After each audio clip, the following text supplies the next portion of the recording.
भवानी शंकरौ वंदे श्रद्धा विश्वास रूपिणौ याभ्यां विना न पश्यन्ति सिद्धः स्वान्तः स्थमीश्वरम। हर हर महादेव। जगत पिता शिव यूट्यूब चैनल में आप सभी भगवत प्रेमी दर्शकों का हार्दिक स्वागत है। भगवान महाकाल जी की कृपा से आप सभी स्वस्थ सकुशल और प्रसन्न होंगे, ऐसा मुझे विश्वास है। आप सभी प्रिय दर्शकों को जगत पिता शिव यूट्यूब चैनल की ओर से धनतेरस और प्रकाश पर्व दीपावली की मैं हार्दिक शुभकामनाएं देता हूं। दीपावली की रात्रि में हमें क्या करना चाहिए, आज के वीडियो का यही शीर्षक है और ये बहुत महत्वपूर्ण विषय है। दीपावली की रात्रि की महत्ता क्या है, की क्या विशेषता है, हमें ये भी तो जानना चाहिए। इस संबंध में शास्त्रों में कहा गया है, प्रकृतिस्त्वं च सर्वस्य गुणत्रयर्विभाविनी काल रात्रिर महारात्रिर मोह रात्रिश्च दारुणा। मार्कंडेय पुराण के अनुसार माँ जगदम्बा का ही स्वरूप कालरात्रि, महारात्रि, मोहरात्रि और दारुण रात्रि के रूप में देखा गया है। दारुण रात्रि होलिका दहन की रात्रि को माना जाता है। मोहरात्रि श्री कृष्ण जन्माष्टमी की रात्रि को माना जाता है। महारात्रि शिव महारात्रि की रात्रि को माना जाता है और काल रात्रि दीपावली की रात्रि को माना जाता है। ये चारों ही महारात्रियां हैं। इन चारों ही महारात्रियों के दौरान जो भी हम पूजन कार्य, साधना, जप, अनुष्ठान आदि करते हैं वो अवश्य ही सिद्धि को और अपने लक्ष्य को प्राप्त होते हैं। आप ध्यान दीजिए, भैरव बाबा की और माता काली की आराधना चतुर्दशी की रात्रि को ही होती है और वर्ष में 4 बार ऐसा अवसर आता है कि नवरात्रि भी लगती है, 2 बार प्रकट रूप में और 2 बार गुप्त रूप में। वो 36 रात्रियां साल में साधना की दृष्टि से बड़ी ही महत्वपूर्ण होती हैं। भगवान शिव की ओर देखें तो शिव महारात्रि में भी रात्रि शब्द का प्रयोग हुआ है। इन चारों महारात्रियों में सर्वश्रेष्ठ महारात्रि शिव महारात्रि ही होती है, उसमें भी रात्रि का ही महत्व है। मोहरात्रि अर्थात श्री कृष्ण जन्माष्टमी की जो रात्रि होती है वो भी साधना की दृष्टि से अत्यंत महत्वपूर्ण रात्रि है, उसमें भी रात्रि की ही प्रमुखता है। और होलिका दहन की रात्रि जो होती है उसे दारुण रात्रि कहते हैं। उसमें भी विभिन्न प्रकार की तंत्र सिद्धि, मंत्र सिद्धि, स्तोत्र आदि की सिद्धि भी की जाती है। इसमें भी रात्रि का ही देखिए विशेष महत्व रखा गया है। इसके अतिरिक्त आपने ये भी देखा होगा कि भगवान शिव की जो भी लोग प्रदोष का व्रत रहते हैं तो वो सूर्य अस्त के समय ही पूजन करते हैं। तो कुल मिलाकर के सूर्य अस्त के बाद का जो समय है, यानी रात्रि का जो समय है, सूर्य अस्त से सूर्योदय के मध्य, इनका साधनाओं में, साधना सिद्धियों में विशेष महत्व होता है।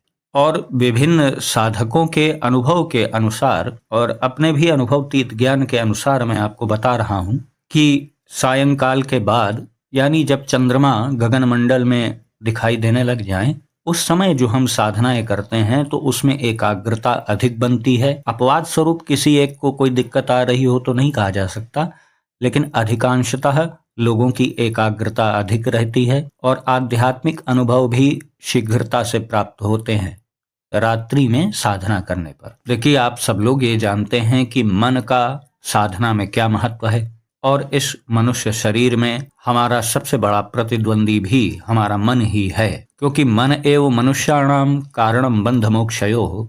बंधन और मोक्ष मन का ही होता है, तो हमें सारा ट्रीटमेंट मन का ही तो करना है। मन ही बंधन में बंधा हुआ है, उसे ही मुक्त कराना है। और मन की एकाग्रता का सबसे श्रेष्ठ समय होता है रात्रिकाल। रात्रिकाल में भी सर्वश्रेष्ठ 4 रात्रियां वर्ष में बताई गई हैं जिन्हें महारात्रि कहा जाता है। उनमें से ही एक महारात्रि आगामी 12 तारीख को दीपावली के दिन है, जिसे काल रात्रि कहा जाता है। रात्रि का हमारे मन का और चंद्रमा का आपस में बहुत गहरा संबंध है। रात्रि में चंद्रमा बलवान होता है और आपको ये पता होगा कि मन का कारक चंद्रमा ही होता है और हमारे शरीर में अधिकांशतः जल तत्व है। चंद्रमा एक जल कारक ग्रह है।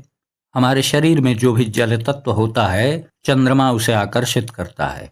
इसीलिए रात्रि में और खास तौर से शुक्ल पक्ष की रात्रि में जब चंद्रमा अधिक प्रकाशित होता है तो मन की एकाग्रता पर भी उसका असर अवश्य पड़ता है। हालांकि दीपावली तो अमावस्या की रात्रि पर होती है जब चंद्रमा उपस्थित नहीं रहता है, अंधेरी रात्रि होती है। लेकिन दीपावली जो कि काल रात्रि है और 4 महारात्रियों में से एक है, अतः इस रात्रि में हम जो भी मंत्र जाप, नाम जाप, चालीसा का पाठ, स्तोत्र का पाठ, कुछ भी प्रभु के निमित्त कोई भी पाठ, सेवा आदि करते हैं, तो वह यदि सिद्ध नहीं भी हो पाता है तो उसमें जागृति अवश्य आ जाती है। उस साधना के माध्यम से आपके अंदर आध्यात्मिक ऊर्जा बहुत अधिक मात्रा में आ जाती है। इन 4 महारात्रियों में शयन नहीं करना चाहिए, ऐसा शास्त्रोक्त मत है। जन्माष्टमी की रात्रि को, होलिका दहन की रात्रि को, महाशिवरात्रि की रात में और दीपावली की रात्रि शयन के लिए नहीं होती है। इसमें विभिन्न प्रकार की साधनाएं, सिद्धियां आदि करते हैं लोग, और जो कुछ नहीं भी कर पा रहे हैं तो वो चुपचाप भगवान के नाम का कीर्तन करें। वो भी ना कर पाए तो शांति से बैठ के उनके नाम का जाप करें। ये बहुत ही अमूल्य अवसर होता है जिसे निद्रा में गंवा नहीं देना चाहिए। जिस दिन दीपावली होती है उसके 2 दिन पूर्व से ही, अर्थात धनतेरस के दिन से ही सभी के कुल देवी, कुल देवता, पितृदेवता और अन्य दैवीय शक्तियां बहुत अधिक मात्रा में सक्रिय हो जाती हैं और रात्रि में तो और भी अधिक सक्रिय होती हैं। और दीपावली के दिन ही भैरव बाबा, माता काली की शक्तियां भी बहुत चरम पर होती हैं। और चूंकि इसी दिन प्रभु श्री राम जी अपना वनवास समाप्त करके अयोध्या की ओर पुनः वापस लौट के आए थे, तो इस दिन भगवान रामचंद्र जी से जो जुड़ी उनकी सेवक शक्तियां हैं, जैसे सबसे बड़ी शक्ति बजरंगबली जी की शक्ति दीपावली के दिन बहुत अधिक मात्रा में जागृत रहती है। इसीलिए लोग अधिकांशतः हनुमान जी की साधना इस दिन अवश्य करते हैं। बहुत से लोग दीपावली के दिन शाबर मंत्रों की सिद्धि भी अवश्य करते हैं, क्योंकि वो जानते हैं कि शाबर मंत्र बहुत अधिक समय नहीं लेता है और दीपावली की रात्रि भर में ही वो आराम से सिद्ध हो जाता है। कोई भी शाबर मंत्र लगभग 11,000 की संख्या में भी आप कर लेंगे तो वो सिद्ध हो जाएगा दीपावली की रात्रि। लेकिन मैं चूंकि शाबर मंत्र की ना साधना करता हूँ, ना उसकी किसी को सलाह देता हूँ, इसलिए मैं बहुत उस विषय में नहीं बता रहा हूँ। सबसे अच्छा है कि दीपावली की रात्रि को अपने इष्ट देव की ही सिद्धि, या सिद्धि शब्द ना भी कहा जाए तो उनका ही मंत्र जाप या नाम जाप करना चाहिए। सिद्धि मिले ना मिले इसको दिमाग में रखिए ही नहीं। हमारा कर्तव्य, हमारा अधिकार सिर्फ कार्य करने में है। उसकी सिद्धि, उसकी फल प्राप्ति इष्ट देव के हाथ में है। वो दें ना दें वो जाने। अच्छा भक्त वही होता है जो अपने आप को बिन मोल का गुलाम समझे अपने इष्ट देव का। तो बस आपका दायित्व है कि दीपावली की रात्रि में मुझे अपने इष्ट देव का नाम जाप, मंत्र जाप आदि करना है। बस ये कर्तव्य मान के करिए, फिर देखिए इसका अद्भुत फल आपको कैसे मिलता है। बहुत से ऐसे साधक जो अपने इष्ट देव का लंबे समय से नाम जाप कर रहे हैं या उनका कोई मंत्र जाप कर रहे हैं, या बहुत से ऐसे साधक जिन्हें गुरु मंत्र प्राप्त हो चुका है, वह गुरु मंत्र का नित्य प्रति जाप करते हैं, तो उन सभी को चाहिए कि दीपावली की रात्रि में जिस नाम या मंत्र का वो लंबे समय से जाप कर रहे हैं उसे भी दीपावली की रात्रि में जपें। यदि आप पंचाक्षर मंत्र का जाप कर रहे हों, या आप षडाक्षर मंत्र का जाप कर रहे हों, या अपने इष्ट देव के नाम का ही जाप कर रहे हों, शिव शिव जाप कर रहे हों, महादेव महादेव जाप कर रहे हों, कोई भी शिव जी का नाम जाप कर रहे हों, तो उन सब को ही आप दीपावली की रात्रि भर में ही जागृत कर सकते हैं थोड़े से प्रयास से। आप यदि गृहस्थ धर्म में हैं तो दीपावली के दिन गणेश जी और माता लक्ष्मी का भी पूजन आपको करना होगा। हो सकता है आपके यहाँ आपके पंडित जी आते हों, आपके कुल पुरोहित आते हों पूजन कराने के लिए। यदि आप स्वयं से पूजन कर रहे हैं तो मैं आपको बता दे रहा हूं। एक तो पूजा की वृहद विधि होती है, एक वृहद पूजा होती है जिसमें गौरी, गणेश, कलश, वरुण, षोडश मातृकाओं का पूजन, नवग्रहों का पूजन, कुबेर आदि का पूजन, यंत्र पूजन, तत्पश्चात गणेश जी और लक्ष्मी जी का पूजन आदि होता है। यदि आप वृहद पूजन नहीं करना चाह रहे हैं, सामान्य गणेश लक्ष्मी जी का पूजन करना चाह रहे हैं, तो उसकी विधि तो आपको पता ही होगी, लेकिन कुछ उसमें विशेष सामग्रियां होती हैं, वो आपको मैं बता दे रहा हूं। जैसे गणेश जी के लिए प्रिय वस्तुएं, दूर्वा की घास उस दिन जरूर उन्हें चढ़ाएं, पीला सिंदूर उन्हें अवश्य चढ़ाएं, कमल का पुष्प यदि मिल जाए तो उसको भी अवश्य चढ़ाएं। लक्ष्मी जी के लिए प्रिय चीज है बेला का इत्र, आप जहाँ पर इत्र की दुकान हो वहाँ पर बेला का इत्र खरीद लाएं, उसे माँ लक्ष्मी जी को अवश्य चढ़ाएं। इसी दिन माता लक्ष्मी जी को शरीफे का फल अवश्य चढ़ाया जाता है, जिसे इंग्लिश में कस्टर्ड एप्पल भी कहते हैं या कहीं कहीं सीताफल भी कहा जाता है। तो शरीफे का फल भी अवश्य माता लक्ष्मी को अर्पित करें। और ये पूजन कार्य आपको सायंकाल 5:43 से 7:40 के भीतर ही करना है।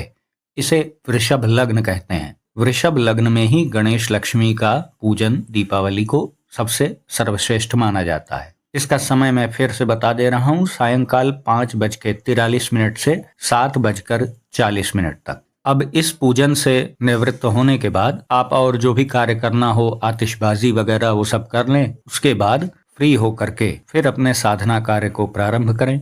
जो कोई भी साधक कोई तंत्रोक्त साधना करना चाह रहे हैं, माता काली की कोई उग्र साधना करना चाह रहे हैं, या भैरव बाबा की साधना करना चाह रहे हैं, या अन्य शिवगणों से संबंधित कोई साधना है, योगिनियों से संबंधित कोई साधना है, यक्षिणी आदि की साधना है, तो उसके लिए सर्वश्रेष्ठ समय जो होगा वो होगा सिंह लग्न का समय। वो समय है रात्रि 12:11 से 2:25 तक। मध्य रात्रि 12:11 से 2:25 तक, लगभग 2-2.25 घंटे का ये समय है। इस बीच ही तंत्रोक्त साधनाएं करना सर्वश्रेष्ठ रहता है। और जो साधक सामान्य मंत्रों की, अपने इष्ट देव के नाम की या गुरु मंत्र की साधना करना चाहते हैं, तो वो अधिक से अधिक रात्रि का जितना समय उसमें देंगे वो उनके लिए उचित है। जितनी शीघ्र वो फुर्सत होकर के इस कार्य में लग जाएं और सुबह जितनी देर तक वो ये कर पाएं उनके लिए अच्छा है। यदि आप शिव जी का कोई नाम जाप करते हैं, पंचाक्षर मंत्र का जाप करते हैं, या षडाक्षरी मंत्र का जाप करते हैं, या श्री शिवाय नमस्तुभ्यम का जाप करते हैं, कोई भी सामान्य मंत्र का आप जाप करते हैं, तो आपने जहां पर गणेश लक्ष्मी जी का पूजन किया है वहीं पर उसी स्थान पर अपना आसन लगा करके बैठ जाएं और अपनी साधना के निमित्त एक अलग दीपक भी जलाएं जो शुद्ध घी का होगा। और जब तक आपकी साधना चलेगी वो दीपक जलता रहेगा। और जहां गणेश लक्ष्मी जी का आपने पूजन किया है वहां भी एक दीपक तब तक जलता रहना चाहिए, यानी 2 दीपक जलेंगे। एक तो आपने वो दीपक जलाया है जो गणेश लक्ष्मी जी की पूजन के समय जलाया था, उसमें भी बराबर घी डालते रहें, वो भी प्रातः तक जलेगा। और अपनी साधना के निमित्त भी एक अलग दीपक आपको जलाना है जो साधना पर्यंत जलता रहेगा। इसके पश्चात आसन पर बैठ करके दाहिने हाथ में थोड़ा जल लें, अक्षत लें, पुष्प लें और संकल्प करें। और संकल्प में अपना नाम लें, अपने पिताजी का नाम लें, अपने गोत्र का उच्चारण करिए, अपने शहर का, अपने स्थान का नाम लीजिए और उन मंत्रों की संख्या का भी उच्चारण करिए जितनी संख्या में आप मंत्र का जाप करेंगे। जब एक छोटे समय अवधि के लिए हम मंत्र जाप या नाम जाप करते हैं तो हमें संकल्प अवश्य लेना चाहिए और उसमें उसकी संख्या का भी वर्णन अवश्य करना चाहिए। इससे मंत्र की सिद्धि में सहयोग प्राप्त होता है। अब आपने संकल्प के लिए जो हाथ में जल, अक्षत, पुष्प आदि लिया है वो प्रभु के सामने छोड़ दें। फिर माला से जो भी मंत्र आपको जाप करना है पूरी एकाग्रता से अपने इष्ट देव को हृदय में धारण करके उनका जाप करिए। इसमें कोई समय सीमा नहीं है, आप ब्रह्म मुहूर्त प्रारंभ होने तक भी जाप कर सकते हैं। 4 बजे तक कर पाएं अच्छा है, 6 बजे तक कर पाएं और अच्छा है। कुल मिला के कहने का ये मतलब है कि अधिकस्य अधिकम फलम, जपात सिद्धि जपात सिद्धि जपात सिद्धि न संशय। जपने से ही सिद्धि होती है, इसमें कोई संशय नहीं है। इसलिए अधिक से अधिक जितनी देर आप कर पाएं करें। और साधना के दौरान बीच बीच में अनावश्यक रूप से उठें नहीं, आसन को ना छोड़ें। बार बार आसन छोड़ने से ही साधना में व्यवधान आते हैं। देखिए, विधि विधान तो बहुत हैं, लेकिन मैंने एक सामान्य साधक को दृष्टि में रखते हुए नियम बताए हैं। बहुत भारी भरकम नियम बता दूंगा, बहुत से साधक घबरा जाएंगे, फिर वो जो थोड़ा बहुत कुछ करना चाहते हैं वो भी नहीं करेंगे। तो एक चतुर मार्गदर्शक, एक चतुर गुरु का यही लक्षण होता है कि वो सभी साधकों को येन केन प्रकारेण किसी भी बहाने से साधना कार्यों में युक्त रखे। इसी भाव से मैंने आपको सरलतम विधि बता दी है। अगर आप इसको भी ठीक ठीक फॉलो कर लेंगे तो एक रात्रि में ही आपके जीवन में चमत्कार हो जाएगा। यदि आपको इस वीडियो से संबंधित कोई प्रश्न पूछना हो, कोई विषय ना समझ में आया हो, तो आप अवश्य ही वीडियो के कमेंट बॉक्स में कमेंट करके आप पूछ सकते हैं। मैं आशा करता हूँ वीडियो आपको पसंद आया होगा। यदि वीडियो आपको पसंद आया हो तो इसे लाइक करें, अपने मित्रों बंधु बांधवों के साथ शेयर करें और यदि आप चैनल पर पहली बार आए हैं तो चैनल को सब्सक्राइब करें और कृपया बेल आइकन को भी अवश्य प्रेस कर दीजिएगा। तो भगवान महादेव जी से मैं ऐसी प्रार्थना करता हूं कि वो आप सभी को सदा सुखी, स्वस्थ और ऊर्जावान बनाए रखें। एक बार पुनः मैं आप सभी को धनतेरस और दीपावली की हार्दिक शुभकामनाएं देता हूं। तो मिलते हैं अगले वीडियो में एक नई और उपयोगी जानकारी के साथ। तब तक के लिए आप सभी भगवत प्रेमी भक्तों को हर हर महादेव।